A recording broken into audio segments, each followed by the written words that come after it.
famous coach poses as beginner player and discovers a painful truth. Michael Thompson felt his hands trembling as he held the anonymous letter for the 10th time that morning. His tears had already smudged part of the ink, but he could still read the words that changed his life. If you want answers about your past, show up at the Westside Eagles field Sunday at 8 in the morning. Come as a beginner player, not as the famous coach Michael Thompson. That was exactly why he was now there, in the dusty locker room of an amateur veterans team, pretending to be just another 50-year-old man wanting to learn football. The borrowed helmet was too big on his head, and the yellow number 1 jersey hung loose on his thin body. The other players watched him with suspicion mixed with amusement. "Are you sure this one can handle it?" asked a burly man with a graying beard, pointing at Michael. "Looks like a strong wind would knock him over." Michael swallowed his pride. He had coached professional teams, led athletes to the top, but now he had to pretend he didn't even know how to hold a ball properly. "I know I don't look like much," said Michael, forcing a timid smile, "but I've always wanted to try. My wife says it's a midlife crisis thing." The men laughed, and some seemed to soften. The team captain, a dark-haired man with broad shoulders who looked to be in his early 40s, extended his hand. "I'm Kevin Parker, captain of this mess here. Welcome to the Westside Eagles." He smiled in a way that made something strange happen in Michael's chest. It was a familiar smile, but he couldn't place where from. Michael Simmons," he lied, using the fake name he had prepared. "Nice to meet you." When they went out to the field, Michael had to control himself not to show the knowledge he had. The grass was poorly maintained, the markings faded, but still he felt at home. Kevin began explaining the basic rules, and that's when Michael noticed something that made his heart stop for a moment. The way Kevin positioned his feet, the way he held the ball, even the way he explained the plays. All of it was exactly how he himself did it, as if it were a perfect copy of his own playing style. "You learn fast," said Kevin after Michael accidentally executed a correct move. "Seems like you have natural talent." Michael forced a nervous laugh. "I think it's just luck." But inside, a storm of emotions raged. Those moves, that way of playing, he had taught only one person in his entire life, his son Kevin, who had disappeared 20 years ago after a terrible argument. During practice, Michael deliberately stumbled several times, dropped the ball, pretended to be confused by the rules. The other players laughed, but Kevin showed endless patience, explaining every detail with care. "Don't get discouraged, Michael," said Kevin, putting a hand on his shoulder. "Everyone started like this. My father taught me that in sports, as in life, what matters isn't how you start, but how you finish." Those words echoed in Michael's mind. They were almost identical to what he used to tell Kevin when the boy was little and learning to play. Dear listener, if you're enjoying the story, please take a moment to like and especially subscribe to the channel. It really helps us who are just starting out. Now continuing. After practice, some of the players gathered at a bar near the field. Michael hesitated, but Kevin insisted he come along. Sitting next to the captain, he watched every gesture, every expression. There was something too familiar to be a coincidence. "How about you, Michael? Do you have family?" asked Richard, one of the team veterans. "I'm divorced," replied Michael, which was true. "And you?" "I have 3 children," said Kevin with pride. 2 boys and a girl. The oldest is already 16. Michael nearly choked on his beer. The age matched perfectly. Kevin would be 34 today, old enough to have a 16-year-old son. "And your parents? Are they still alive?" asked Michael, trying to sound casual. Kevin's face closed off a bit. "My adoptive father passed away last year. He was the one who taught me everything about football. My biological father, well, that's a long story." Michael felt the world spin. Every word was like a stab to the chest. "Sorry, I didn't mean to pry." "It's okay," Kevin sighed. "It's just that my biological father abandoned me when I was 5. My mother said he didn't want children, that his career was more important. Fortunately, I was adopted by an amazing family who gave me all the love in the world." Michael had to excuse himself and go to the restroom to avoid breaking down right there. Leaning against the sink, he stared at his own reflection in the mirror. 20 years searching for his son, hiring detectives, never giving up on finding him. And his ex-wife had told the biggest lie of all. He hadn't abandoned Kevin. In fact, she had run off with the boy after their fight, disappearing completely. When he returned to the table, Kevin was showing photos of his children on his phone to the other players. Michael looked over his shoulder and his heart nearly stopped. The 16-year-old boy had the same green eyes as him, the same jawline. There was no possible doubt. "Beautiful family," he managed to say with a choked voice. "Thank you, they're my life," Kevin smiled, putting away his phone. "You know what? My oldest son is starting to get interested in football. Maybe I'll bring him to a practice someday." Michael just nodded, unable to speak. Being there next to his son, hearing about his grandson, and not being able to reveal who he really was a torture he never imagined he could endure. The following week, Michael returned to practice. This time he paid even more attention to the details. The way Kevin led the team, his way of motivating the younger players, even some expressions he used, everything reminded Michael of the memories he held of the boy he had lost. "You're getting better," said Kevin, after Michael executed a nearly perfect play. "Are you sure you've never played before?" "Maybe I've watched a few games on television," Michael lied, forcing a smile. It was during these moments that the pain became almost unbearable, seeing the man his son had become, knowing he had missed every important moment of his life, every achievement, every difficulty. And worse yet, knowing that Kevin grew up believing he had been abandoned by a father who never stopped searching for him. After practice, Kevin approached him in the locker room. "Michael, can I ask you a personal question?" "Of course." "Do you have children?" The question caught Michael by surprise. He hesitated for a few seconds before answering. "I had a son, but—" "Well, it's complicated." "Complicated how?" Michael looked at Kevin, desperately wanting to tell the truth. "We were separated when he was very young. We never spoke again. It's one of the greatest pains of my life." Kevin was silent for a moment, as if processing the words. "You know, my wife always says it's never too late to fix things, that maybe your son misses you too and just doesn't know how to make the first move." "What if he hates me for everything that happened?" The words came out before Michael could control himself. "Then at least you'll know you tried. But who knows? Maybe he's waiting for that chance too." Michael nodded, fighting back tears. If only Kevin knew he was talking to the very person who had spent 20 years waiting for this chance. That night, Michael couldn't sleep. He tossed and turned in bed, thinking about all the possibilities. What if he revealed who he was? How would Kevin react? Would there be room for forgiveness after so much time and so many lies told by his mother? At the next practice, something different happened. Kevin arrived accompanied by a brunette woman with curly hair and 3 children. Michael recognized the 16-year-old boy from the photos, but seeing him in person was like a punch to the gut. He was identical to what Kevin was at the same age. "Everyone, I want to introduce my family," said Kevin proudly. "My wife Jennifer, and my children Dylan, Emma, and Ethan."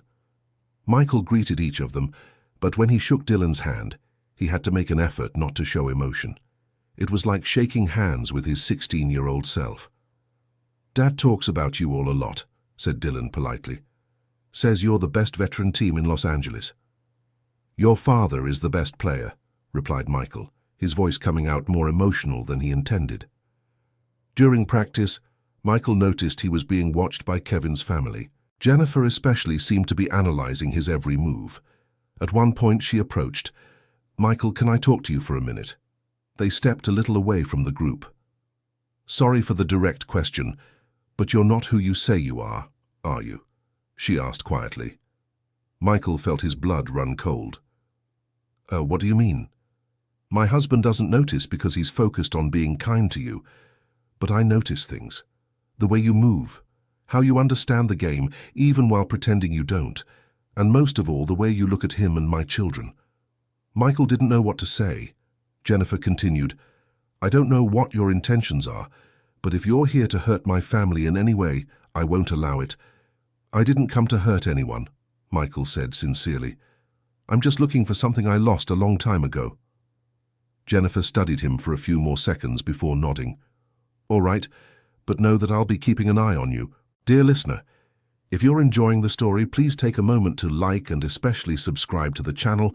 It really helps us who are just starting out. Now continuing. In the following weeks, Michael became a constant presence in the life of the West Side Eagles. He attended all practices, helped organize equipment, even contributed financially when needed. But most of all, he observed Kevin. He saw how he was a present and caring father, how he treated his wife with respect and love, how he led the team with patience and determination. The man his son had become was everything Michael could have wished for, but also a constant reminder of everything he had lost. One day, after a particularly intense practice, Kevin sat next to him on the bench. "Michael, can I tell you something?" "Of course." "You remind me of someone. I can't put my finger on who, but there's something familiar about you." Michael felt his heart race. "Maybe you've seen me somewhere. Los Angeles is small, right?" "Maybe," Kevin agreed, but continued looking at him curiously. "It's strange. Sometimes I feel like I've known you for years." That night, Michael made a decision. He couldn't live that lie any longer. It was time to tell the truth, no matter the consequences. He arranged to meet Kevin the next day, making up an excuse about wanting to talk about the team.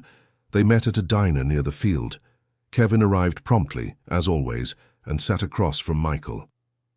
"So, what did you want to talk about?" asked Kevin. Michael took a deep breath. It was now or never. "Kevin, I need to tell you something. I'm not who you think I am." "What do you mean?"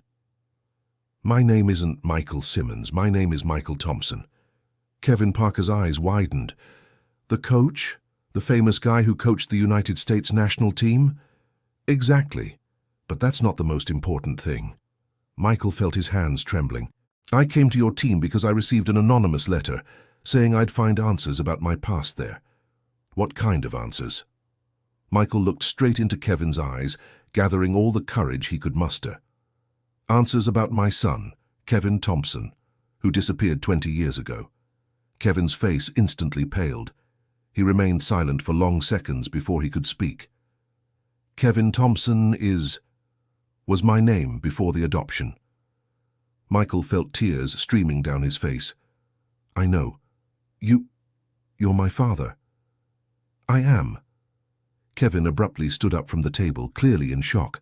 "No, it can't be. My mother told me you abandoned us, that you didn't want children." "That's a lie, Kevin. I never abandoned you. Your mother ran away with you after a fight we had. I looked for you for 20 years. I hired detectives, placed ads in newspapers, never stopped searching." "You're lying," Kevin said, but his voice was uncertain. "I'm not.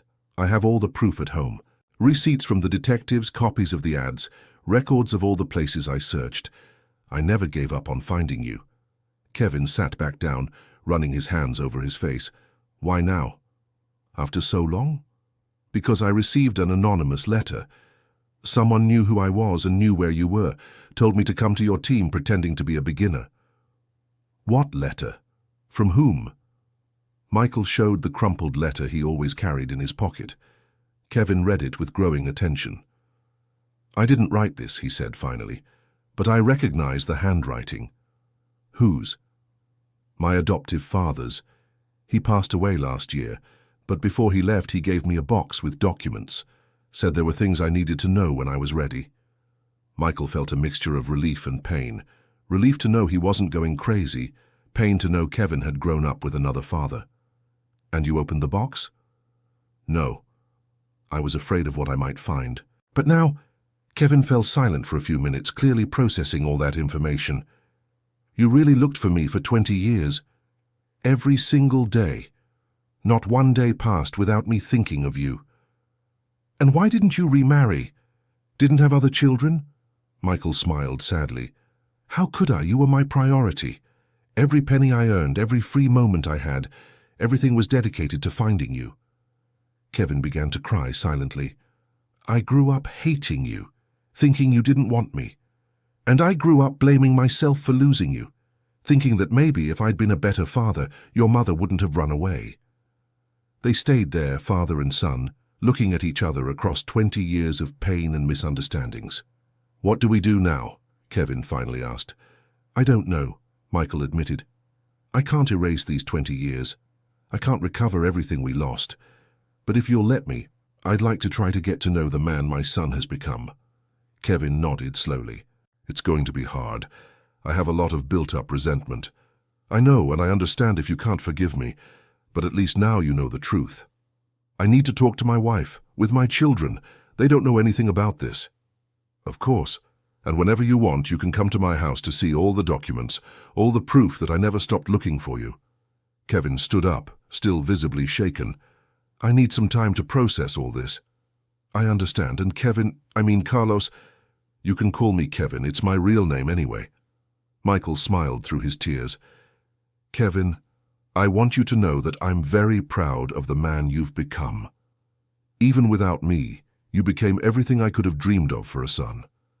Kevin nodded and left the diner, leaving Michael alone with his thoughts and a mix of hope and fear about what lay ahead. In the following days, Michael didn't attend the practices, giving Kevin space to process everything he had discovered. But on Sunday of the following week, he received a call.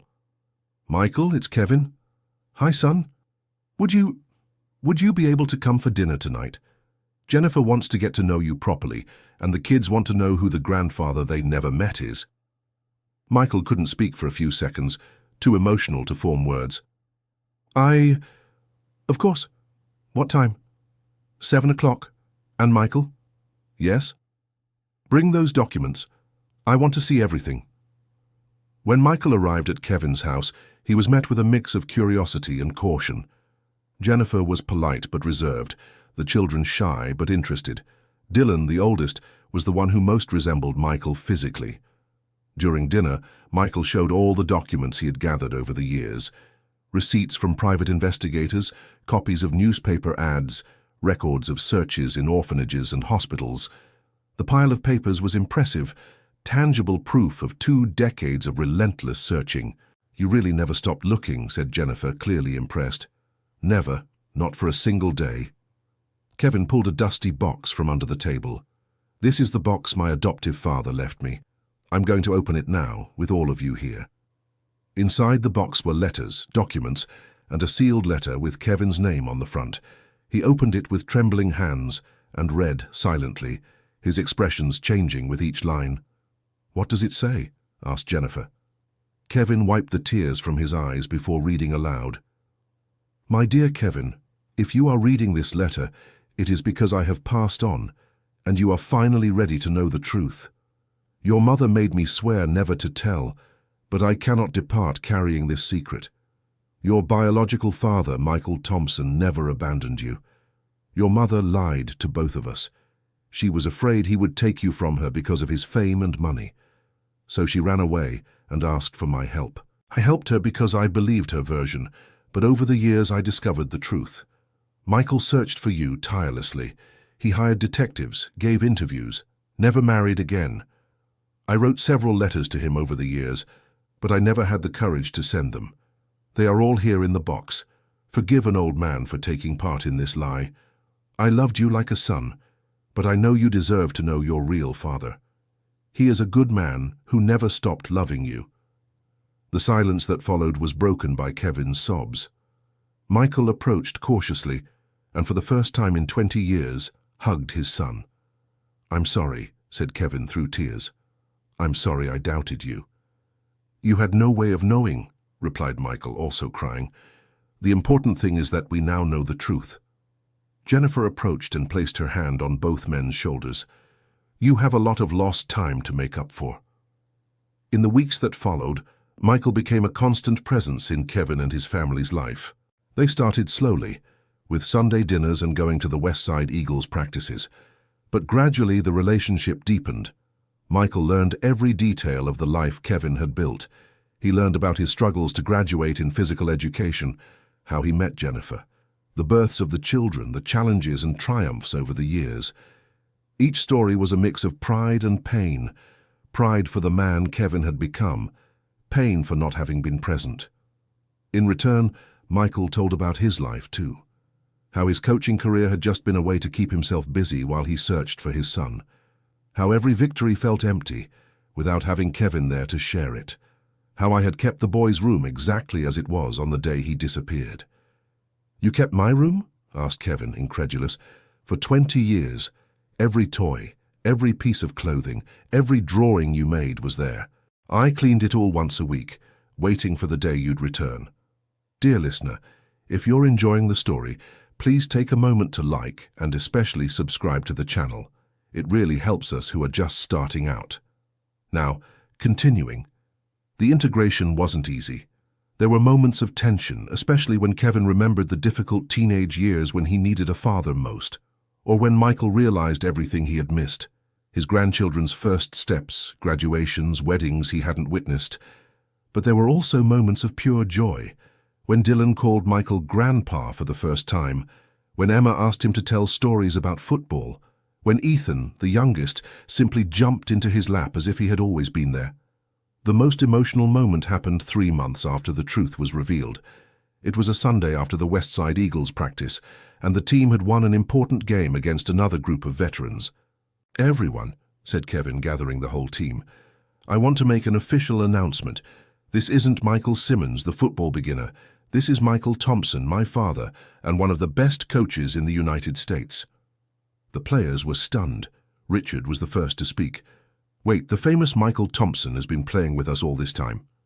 "Yes," confirmed Kevin with a smile, and pretending he didn't know how to play. The men burst into laughter and applause.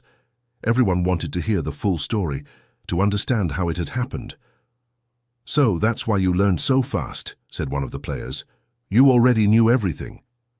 "And that's why you never complained when they teased you," added another. Michael smiled, but it was Kevin who answered. He put up with all the jokes, all the fake stumbles, because he was searching for something far more important than pride.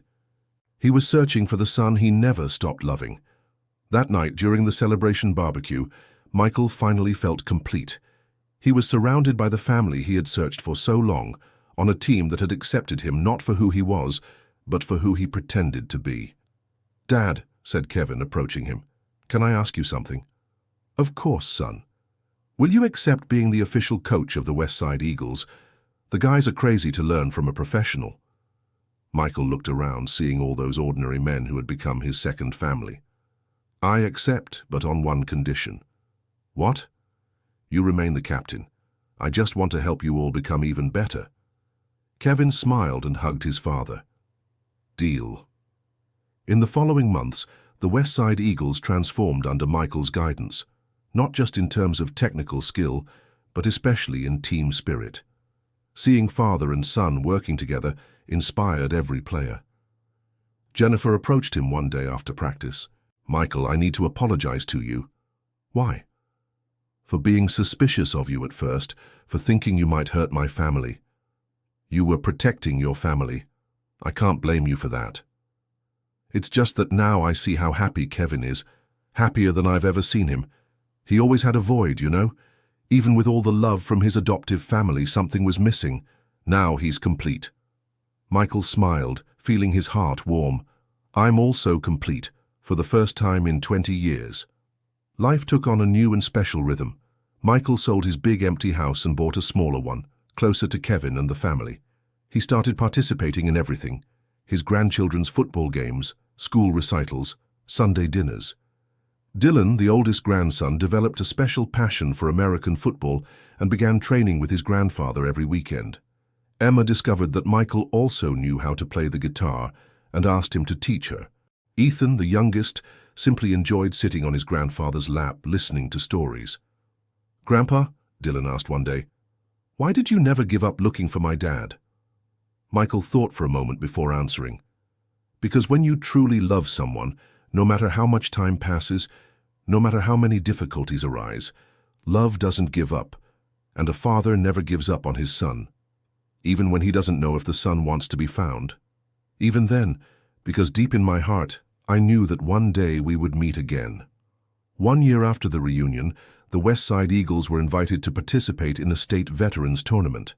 It was the first time the team would compete in an official competition. "Everyone," said Kevin at the meeting before the tournament, "it doesn't matter if we win or lose. What matters is that we made it here together, as a family." "Family," repeated Michael, looking at each of the men who had welcomed him when he needed it most. The tournament was an incredible experience. The West Side Eagles didn't win first place, but they made it to the semi-finals, far beyond anyone's expectations. More important than that was the bond that formed among all the players and their families. At the tournament's closing party, Michael was called to give a speech. "1 year ago," he began, his voice emotional, "I was lost. I had spent 20 years searching for something I thought I had lost forever.